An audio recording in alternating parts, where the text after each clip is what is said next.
सतगुरु साहिब जी की जय हो। सतनाम साहिब। हे साहिब, आपका अनंत अनंत शुक्रिया, अनंत अनंत आभार। साहिब जी आपकी सर्वदा ही जय जयकार। आदरणीय सर्व संतों की जय हो।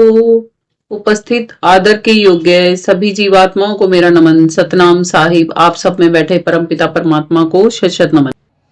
तंथिर मंथिर सूरत नीरत थिर होए, कहे कबीर उस पल को कल्पों में पावे कोए।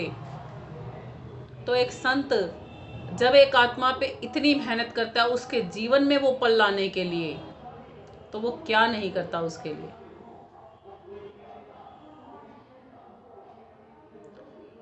गुरु अपना सर्वस्व निछावर करता है शिष्यों पे।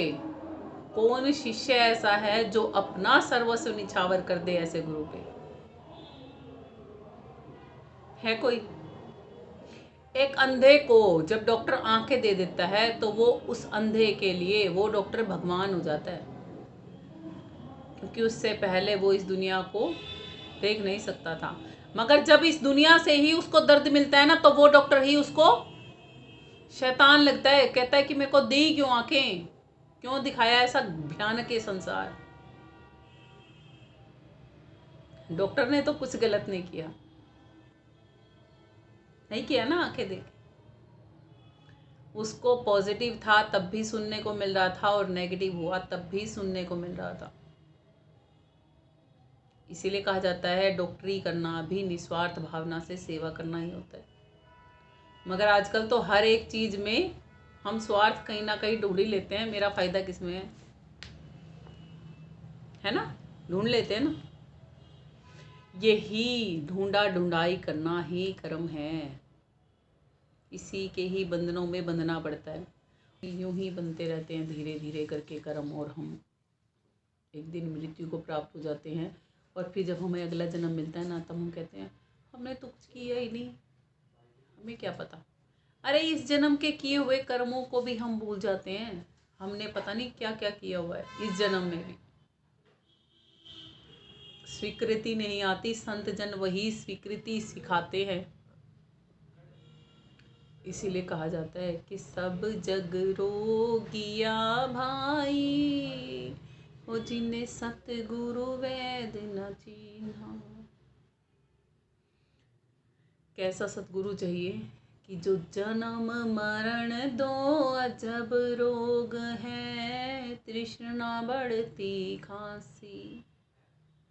आज एक इच्छा पूरी हुई, कल को दूसरी आशा, आशा पूरी करते करते वो तृष्णा में बदल जाती है। वो फिर पूरी कंप्लीट होते ही फिर एक नई आशा, फिर उसको कमाने की भूख, फिर वो तृष्णा में बदल जाती है। उन सब चीज़ों से शांत कर देते हैं संत जन। कुछ नहीं जाना साथ में कि आगे लख काम आने ना करोड़ बंदिया, कुछ नाम वाली पूंजी मीता जोड़ बंदिया।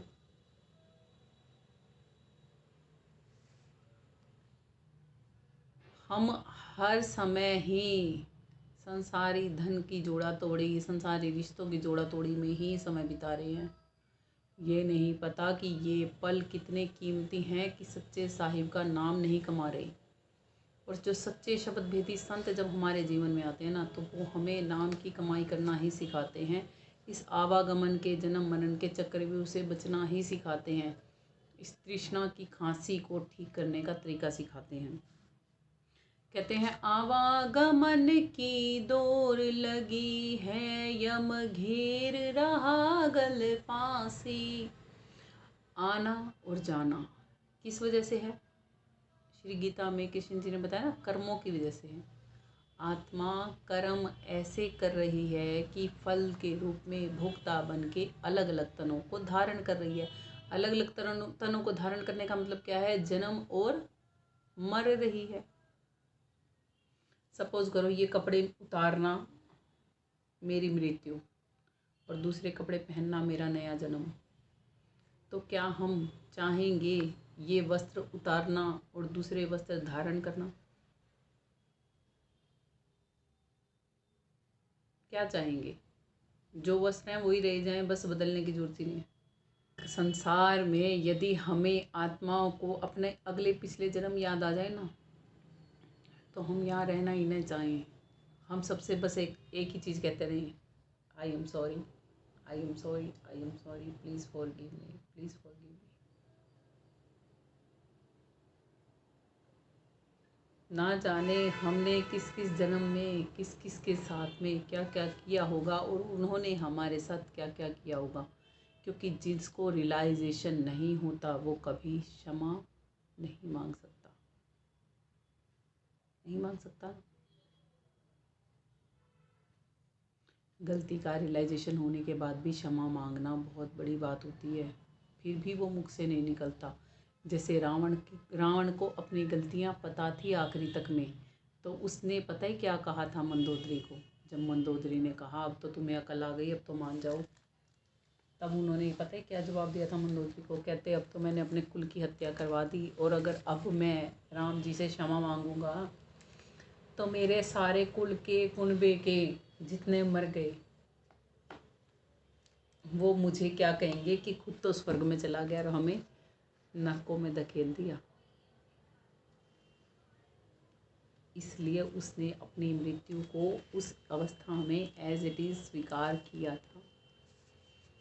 कहते हैं ज्ञानी की जब आँख खुलती है ना, अगर अहंकार आ जाए साथ में, और ज्ञानी की आँख बहुत लेट खुलती है, फिर इतने लेट हो जाता है वो खुलते खुलते कि फिर बदलना शायद उसके लिए मुश्किल हो जाता है। और इसीलिए कहते हैं कि जब जागो तभी सवेरा, नहीं तो अंधेरे का अंधेरा। ये जीवन तो बीतता ही जा रहा है, चाहे वो ज्ञानियों का हो चाहे हम जैसे अज्ञानियों का हो, बीती तो रहा है या नहीं।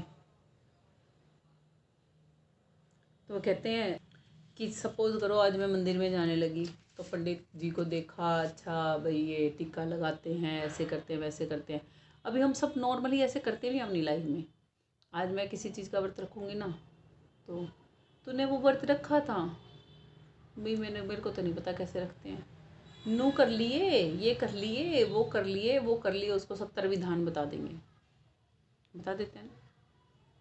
खुद क्या बन गए, उस चीज़ के ज्ञाता बन के बैठ गए, बन गए ना।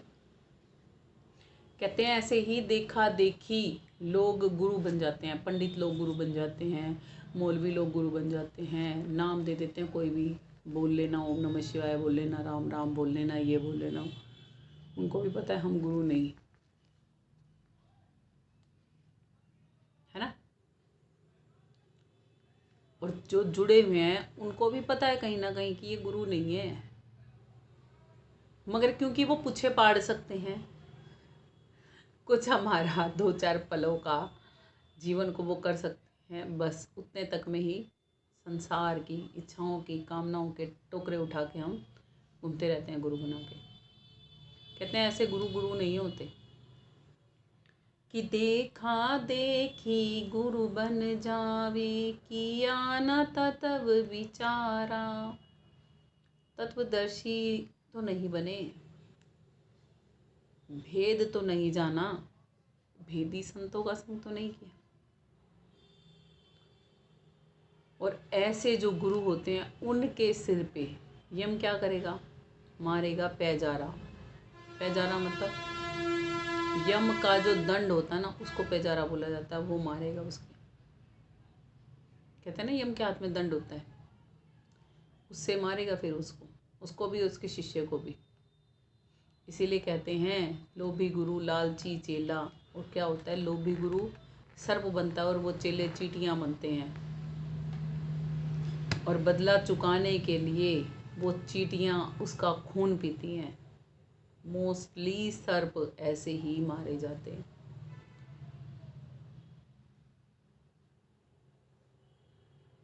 चींटियां उसके चिपट के सारा खून पी जाती हैं उसका, जैसे गुरु ने पिया था ना उन शिष्यों का खून। बेटा ये दे के जाइयो, बेटा ये करियो, बेटा वो करियो, बेटा यूं करियो, बेटा यूं। वो बच्चे के घर में चाहे है चाहे नहीं, कई बार वो कह भी देता होगा शिष्य कि खून पी लिया इसने तो मेरा, मगर लेने से बाज नहीं आता। आज इस चीज़ का दे दो, आज उस चीज़ का दे दो, आज उस चीज़ का दे दो, आज उस चीज़ का दे दो, आज उस चीज़ का दे दो। कब तक देते रहेंगे। इसलिए कहा जाता है कि ना ही तो गुरु को मांगना चाहिए और ना ही चेलों को संकीर्णता करनी चाहिए, चेला वही जो स्व अपनी इच्छा से सेवा करे और गुरु वही जो मांगे नहीं। गुरु का काम देने का होता है, क्योंकि क्या कहा जाता है, जग में गुरु समान नहीं दाता। नहीं है ना गुरु के समान दाता, अभी तो बताया क्यों नहीं है।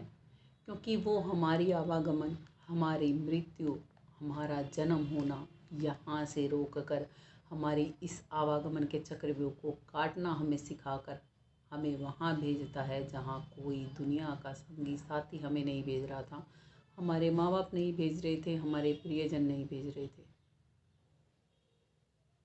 है ना। तो ऐसे गुरु पर बलिहारी जाएं कि नहीं जाएं? ऐसे गुरु के लिए हम धन के बारे में सोचेंगे? ऐसे गुरु के लिए हम तन के बारे में सोचेंगे? क्या सोचेंगे? जो हमारी आत्मा के उद्धार के लिए गुरु बैठा है उसके लिए हम क्या सोचेंगे? ये सब कुछ सोचेंगे? यही चीज़ें हैं जो समाज से अलग समझनी होती हैं हमें, मगर हम समझ नहीं पाते। हम सोचते हैं वो पता नहीं क्या कर रहा है, क्यों कर रहा है, कि क्या हो रहा है क्या नहीं। ना ही हम सामने से जाके एक जिज्ञासु बन के जिज्ञासा के साथ अगर क्वेश्चन करते तो शायद हमें जवाब मिल जाते।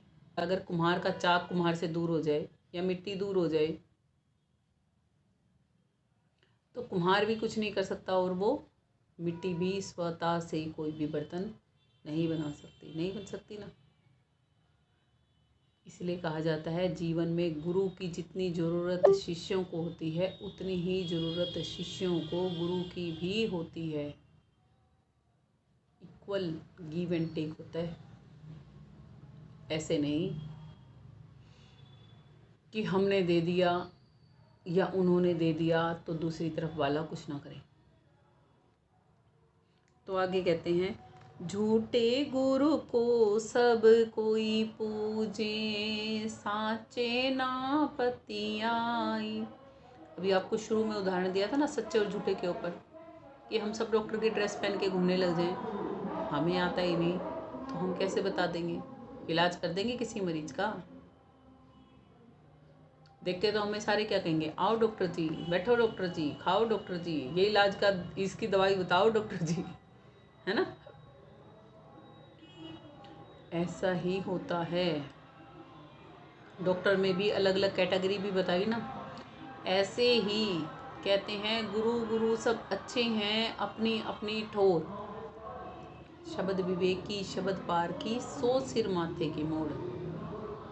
और बाकी गुरुओं को झूठा इसलिए बताया है क्योंकि जो हमें केवल संसारी बातें ही बता रहा है, संसार में जीना मरना ही समझा रहा है, संसार के ही दुख सुख की व्यवस्था करना सिखा रहा है, वो गुरु हमें संसार में ही तो रख रहा है,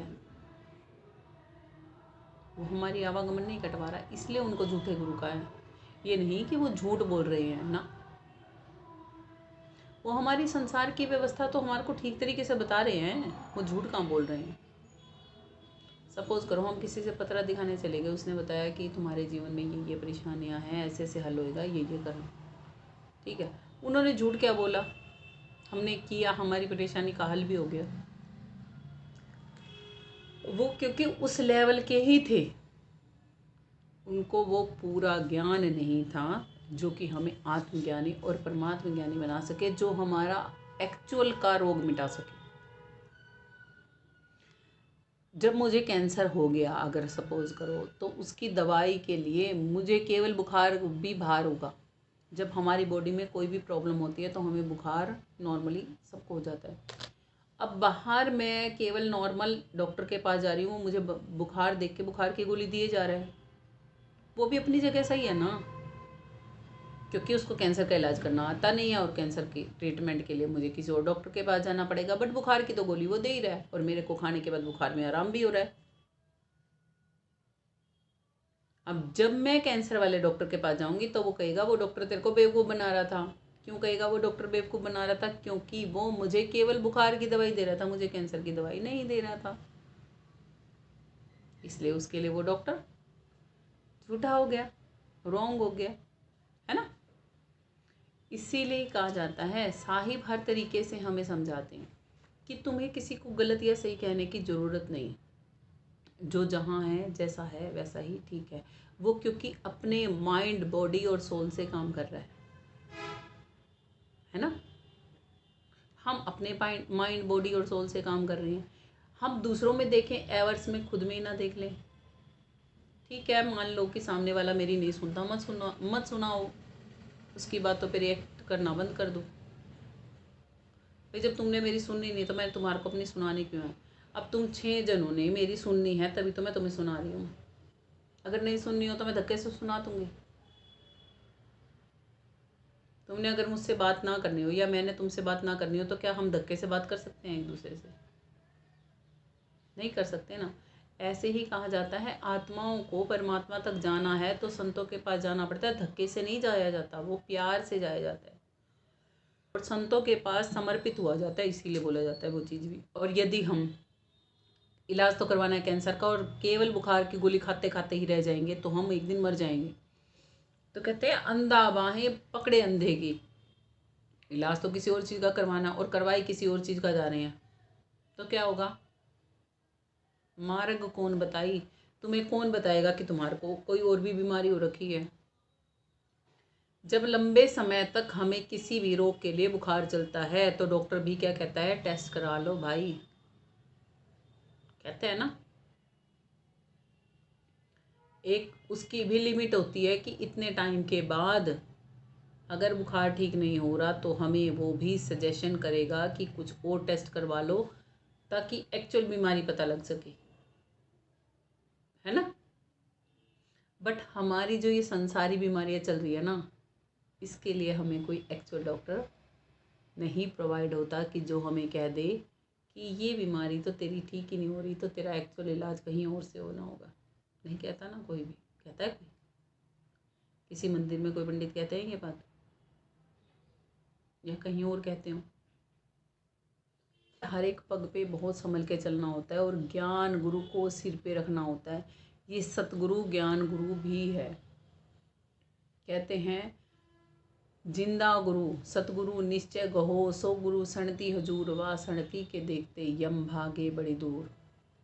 ये वही सतगुरु है जिसका ज्ञान जब मिल जाता है तब यम के दूत उस आत्मा को टच नहीं करते। ये है हार जीत का फैसला। और जिसको ये पता है कि हाँ अब वाकई में ही मैं स्वस्थ हूँ, मेरा कैंसर का रोग पूर्णतः ठीक हो चुका है और मेरे में लेश मात्र भी कैंसर नहीं बचा है, तो क्या वो जिंदा बचेगा या नहीं? अब डॉक्टर साथ में रहे या ना रहे तो डॉक्टर के पीछे पीछे चलता रहेगा वो मरीज, क्या करेगा? डॉक्टर के संग को पाने के लिए और मरीजों को कहता तो रहेगा, खुद जाए या ना जाए, और किसी को मना नहीं करेगा ना। क्या कहेगा? वो डॉक्टर बहुत अच्छा है, मेरा तो भाई समय पे इलाज किया था, मेरे को तो फ़ायदा मिला। आगे चलते हैं। कहते हैं सतगुरु शब्द संजीवनी बूटी, घिस घिस अंग लगाई। और जब वो संजीवनी बूटी देते हैं, जैसे संजीवनी बूटी किसके लिए लेके आए थे? हनुमान जी संजीवनी बूटी लेके आए थे ना लक्ष्मण जी के लिए। तो उसने क्या कर दिया था? उनको जीवन दान दे दिया था ना उस बूटी ने उन्हें। ऐसे ही हमें कौन सा जीवन दान मिलेगा? हमें इस आवागमन के रोग से मुक्ति मिल जाएगी और परमात्मा तक जाने का, सदी हुई सुख पाने का, परम आनंद में रहने का जीवन दान मिल जाएगा, है क्या नहीं? कहें कबीर सुनो भई साधो, बहुर न भव जल आई। और जब हमें वो संजीवनी मिल जाएगी, वो संजीवनी कौन सी है? अब ये बताओ आप। वो संजीवनी ही वो सतगुरु है। कहते हैं देधारी से पूछ ले, नूरी सतगुरु कोई और जब तक नूरी नहीं मिले, लगे ना ठिकाने ठोर। ये संजीवनी बूटी है और ये संजीवनी बूटी सूरज शब्द योग करने से मिलती है। जब उस सनद को देखते हैं, जिंदा गुरु निश्चय कहो, सो गुरु सनदी हुजूर, वासण दी के देखते यम भागे बड़ी दूर।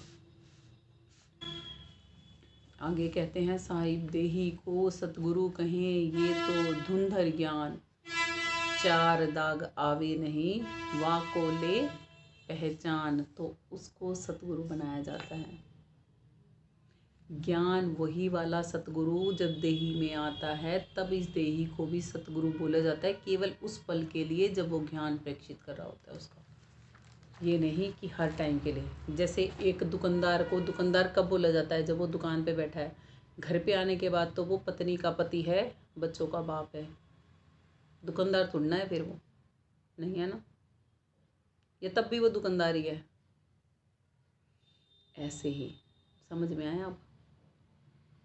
ठीक है, इसी के साथ आज के सत्संग को यहीं विराम करते हैं। प्रेम से बोलिए सद्गुरु साहिब जी की जय हो। सतनाम साहिब। आप सभी को मेरा प्रेम भरा सतनाम साहिब।